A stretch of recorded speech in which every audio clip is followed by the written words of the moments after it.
Hi friends, വിഷ്ണുശാലിനിയുടെ പുതിയ എപ്പിസോഡില് സുസ്മിത അവിടെ Shalini വീണതിന്റെ party നടത്താണ്.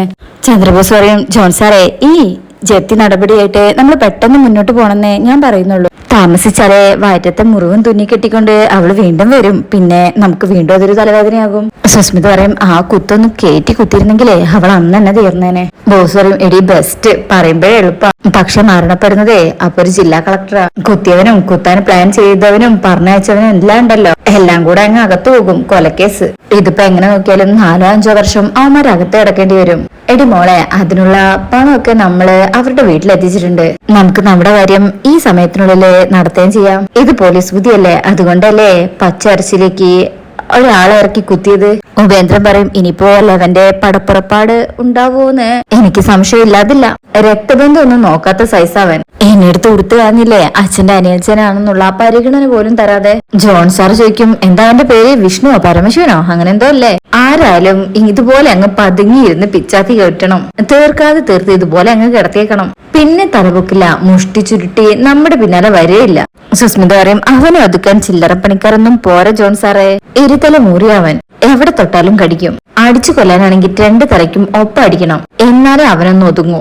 ഇല്ലെങ്കിൽ അവൻ നമുക്കിട്ട് പണി തരും. ബോസ് പറയും, ജപ്തി നടപടികൾ തുടങ്ങിക്കഴിഞ്ഞാൽ അവൻ മാനസികമായിട്ടൊന്ന് തളരും. പിന്നെ അവന്റെ നേർക്കയക്കുന്ന ഓരോ ഹസ്ത്രവും അവന്റെ നെഞ്ച് തന്നെ തറയ്ക്കും. എത്ര വലിയ പോരാളാണെങ്കിലും അവനെ തറയ്ക്കാൻ വേണ്ടത് ഈ തീ തുപ്പുന്ന ആയുധമൊന്നുമല്ല, മനസ്സ് തകർക്കുന്ന വാക്കുകളും പ്രവൃത്തികളുമാ. നമ്മൾ പറഞ്ഞതുപോലെ കൊല്ലാതെ കൊല്ല, അതിവിടെ അങ്ങ് പ്രവർത്തിക്കണം. വീട് ജപ്തിയായി അച്ഛനെയും അമ്മയും കൂട്ടി വീട് മാറണം. അതിനിടയിൽ ഭാര്യയ്ക്ക് കൂട്ടു നിൽക്കാനായി ഹോസ്പിറ്റലിലേക്ക് പോകണം. ഇതിനൊക്കെ പൈസ ഉണ്ടാക്കണം. അങ്ങനെ 100 കാര്യങ്ങൾക്കായിട്ട് അവനിങ്ങനെ ഓടി നടക്കുമ്പോ അവന്റെ വീക്ക് പോയിന്റ് നോക്കി നമ്മളൊരു അടിയടിക്കണം. അവിടെ അവൻ വീഴണം. ജോൺ സാർ പറയും, എക്സാക്ട്ലി, ബുദ്ധിയുടെ കാര്യത്തിലും തന്ത്രങ്ങൾ മെനയുന്ന കാര്യത്തിലും നിങ്ങളൊരു പുലി തന്നെ.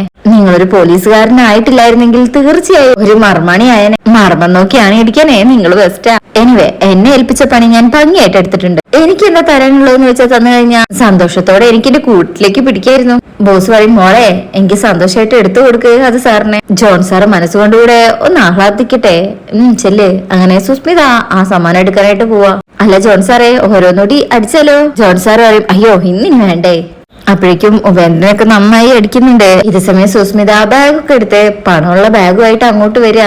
ദാ ഇതിൽ വെച്ചിട്ടുണ്ട് എന്ന് പറഞ്ഞ് കൺമുന്നിൽ തന്നെ ആ പൈസ എടുത്ത് കാണിച്ച് അതൊക്കെ അടച്ചിട്ട് ആ കൈയിലേക്ക് വെച്ചു കൊടുക്കുന്നത് അയാളെ 2 കൈ നീട്ടി സ്വീകരിക്കും. ഇനിയും എന്റെ അധികാര പരിധിയിൽ വരുന്ന എന്ത് സഹായവും പ്രതീക്ഷിക്കാം. മറ്റുള്ളവരെ ഇതുപോലെ രക്ഷിക്കാനായിട്ട് കച്ചകെട്ടി ഇറങ്ങിയിരിക്കുക ഞാൻ. ഈ സമയം ജഗദീപ് പുറത്തു പോയി വരുന്നുണ്ട് ഒരു സ്കൂട്ടിയില്.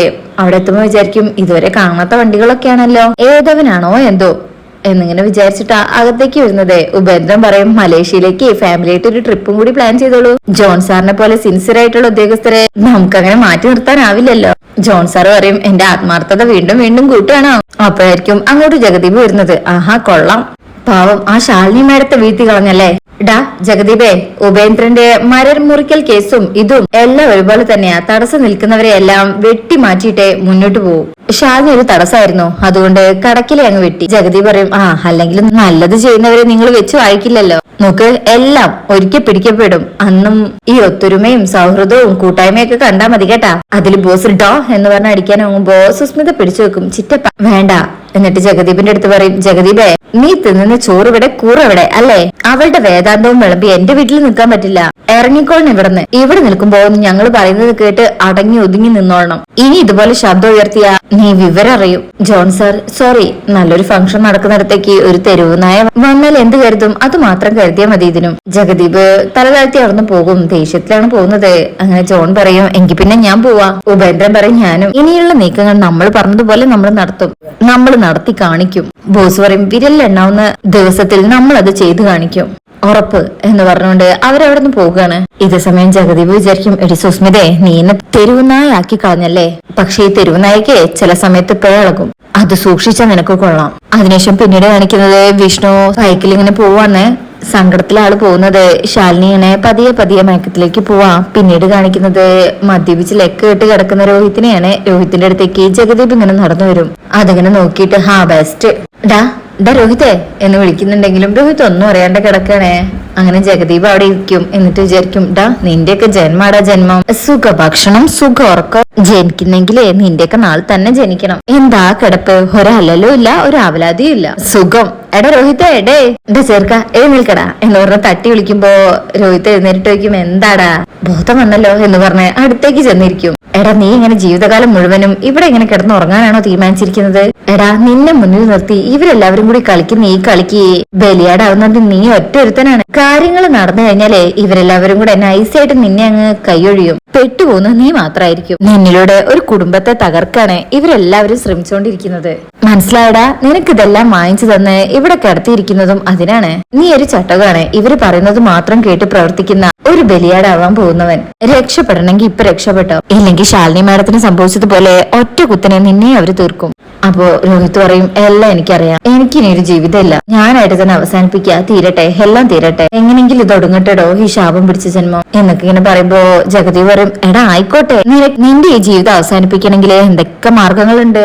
ഈ കണ്ണിച്ചോര ഇല്ലാത്തവന്മാർക്ക് കയറാൻ നീ എന്തിനാണ് നിന്റെ തല ഇങ്ങനെ വെച്ചു കൊടുക്കുന്നത്? ഇവര് നിനക്ക് തരുന്ന് പറയുന്നില്ലേ, അത് വെറും രാഷ്ട്രീയക്കാർ തരുന്നത് പോലുള്ള വാഗ്ദാനങ്ങളാ. അതൊരിക്കലും പ്രാവർത്തികമാവാൻ പോകുന്നില്ല. എനിക്ക് പറയാനുള്ളത് പറഞ്ഞു. ഇനി നിനക്ക് രക്ഷപ്പെടാൻ താല്പര്യം ഉണ്ടെങ്കിൽ നീ ഇവിടുന്ന് രക്ഷപ്പെട്ടോ, ഇല്ലെങ്കിൽ ശാലിനി മാഡത്തിന് സംഭവിച്ചതുപോലെ നീയും തീരും. എടാ നിന്നെ വിത്തും വളമിട്ട് വളർത്തുന്നത് രാജാവാക്കാനല്ല, മാടിനെ പോലെ അറക്കാനാണ്. അത് മനസ്സിലാക്കി നഷ്ടപ്പെട്ട ജീവിതം തിരികെ പിടിച്ച് മര്യാദക്ക് ജീവിക്കാൻ നോക്ക്.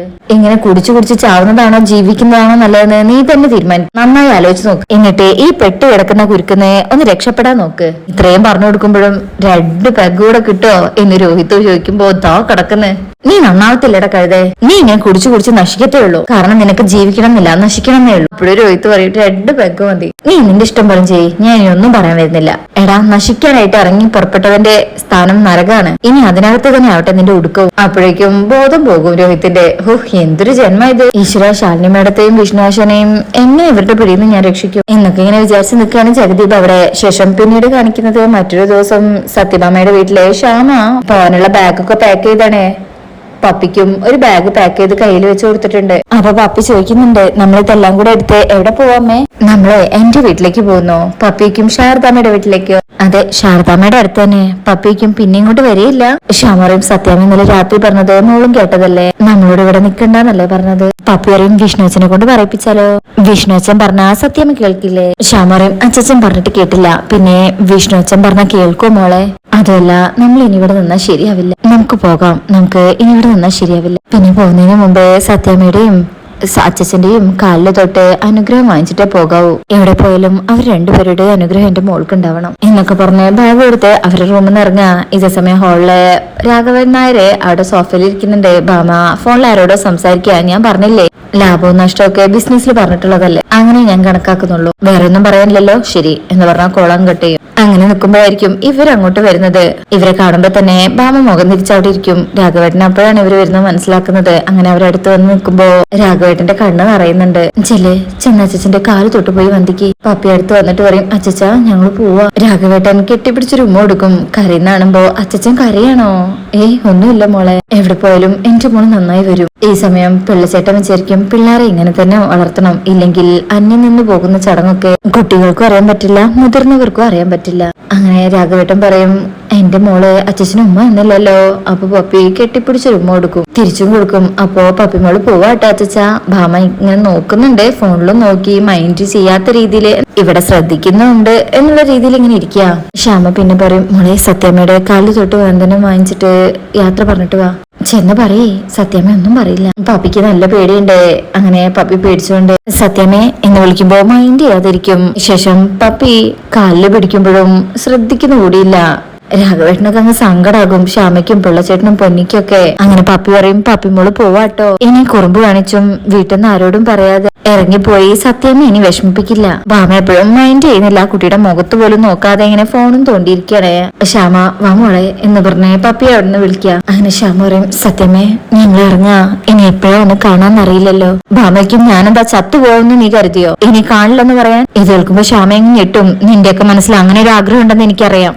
അതിനുവേണ്ടി അമ്മയും മക്കളും ഒരുപാട് പണിയെടുക്കുന്നുണ്ടെന്നും എനിക്കറിയാം. പക്ഷെ അതൊന്നും എന്നെ ബാധിക്കില്ല. കാരണം ഞാൻ ഇപ്പോഴും ജീവിക്കുന്നത് സ്വന്തം കാലിൽ നിന്നുകൊണ്ട് തന്നെയാണ്. മറ്റുള്ളവരെ ആശ്രയിച്ച് ജീവിക്കേണ്ട ഒരു അവസ്ഥ വന്നാൽ മാത്രമേ ഈ സത്യഭാമ എന്തെങ്കിലും കടുങ്കൈ ചെയ്യൂ. അതുവരെ പാറ പോലെ ഉറച്ചു നിൽക്കും. എന്തു വന്നാലും നേരിടുകയും ചെയ്യും. ഇത് ഞാൻ സ്വന്തമായി ഉണ്ടാക്കിയെടുത്ത മനോധൈര്യ. അത് എന്നിൽ ഉള്ളിടത്തോളം കാലം ഒരാളുടെ മുന്നിലും ഞാൻ തല താഴ്ത്തില്ല. എന്റെ തലയ്ക്ക് മുകളിൽ കയറാൻ ആരും അനുവദിക്കുകയില്ല. ശ്യാമയ്ക്ക് ഒന്നുകൂടെ സങ്കടവും. രാഘവേട്ടൻ പറയും, ഭാമേ അവർ പോകുന്ന സമയത്തെങ്കിലും അവരൊന്ന് സ്വസ്ഥതയോട് കൂടി പോകാൻ അനുവദിക്കി. അപ്പൊ ഭാമ ഹോ ഇപ്പൊ ഞാൻ പറഞ്ഞതിനാ കുറ്റം എന്ന് പറഞ്ഞുകൊണ്ട് മുഖം തിരിച്ച് ഭാമയോടന്ന് അകത്തേക്ക് കയറിപ്പോകും. അങ്ങനെ മുകളിലേക്ക് പോകുന്നത് നോക്കി ഇവരിങ്ങനെ കരഞ്ഞോണ്ട് നിൽക്കണേ. രാഘവേട്ടൻ പറയും, അവള് മാറില്ല മോളെ. ഈ അഹങ്കാരമൊക്കെ അവളുടെ ശരീരത്തില് അലിഞ്ഞു ചേർന്നിട്ടുള്ളതാ. അതൊരിക്കലും അവൾക്ക് മാറ്റാനാവില്ല. എന്റെ മക്കൾ പൊയ്ക്കോ. ഈ സമയം പാമ്പ് മുകളിൽ പോയി ഇങ്ങനെ സങ്കടത്തോടു കൂടിയായിരിക്കുന്നത്. ആദ്യമായിട്ട് പപ്പിയെ പ്രസവിച്ചു കഴിഞ്ഞാൽ ഉടൻ തന്നെ കയ്യിലേക്ക് ഏറ്റുവാങ്ങിയതൊക്കെയാണ് ആലോചിക്കുന്നത്. ശേഷം പപ്പിമോള് പോവാട്ടോ, ഇനി കുറുമ്പ് കാണിച്ചും വീട്ടിൽ നിന്ന് ഇറങ്ങിപ്പോയും സത്യാമ്മയെ ഇനി വിഷമിപ്പിക്കില്ല കേട്ടോ. ഇതൊക്കെ ആലോചിച്ച് സങ്കടത്തിലാ ഹാള് നിൽക്കുന്നത്. പുറത്ത് കാണിച്ചില്ലെന്നേ ഉള്ളൂ. ഇതേ സമയം ശ്യാമ താഴെ രാഘവൻ നായരുടെ കാലിൽ തൊട്ട് അച്ഛാ പോയിട്ട് വരാം. അതിന് രാഘവേട്ടനെ പിടിച്ചെഴുന്നേൽപ്പിക്കും. നന്നായി വരണമെന്ന് പറയാൻ ആഗ്രഹമുണ്ട്, പക്ഷെ എല്ലാം ദൈവനിശ്ചയ. അങ്ങനെ ശ്യാമയും പപ്പിയും കൂടെ പൊന്നിയോടും അതുപോലെ പിള്ളച്ചേട്ടനോടൊക്കെ യാത്ര പറഞ്ഞ് അവിടെ നിന്ന് ഇറങ്ങുക. അങ്ങനെ പടിയിറങ്ങാൻ നേരത്തെ പപ്പിയോട് വീണ്ടും തിരിഞ്ഞു നോക്കും. രാഘവേട്ടന്റെ സങ്കടം കാണുമ്പോൾ ബാഗ് അവിടെ ഇടുന്നുണ്ട്. ഇനി അടുത്തേക്ക് ഒന്നുകൂടെ ഓടി വരുന്ന തോന്നുന്നത്. അങ്ങനെ ഒരു സങ്കടകരമായ ഒരു എപ്പിസോഡാണ് ഇപ്പൊ കഴിഞ്ഞിട്ടുള്ളത്. അപ്പൊ ഇന്നത്തെ റിവ്യൂ ഇഷ്ടപ്പെട്ടിട്ടുണ്ടെങ്കിൽ ചാനൽ എല്ലാവരും ലൈക്ക് ചെയ്ത് സബ്സ്ക്രൈബ് ചെയ്ത് സപ്പോർട്ട് ചെയ്തേക്കണേ. താങ്ക്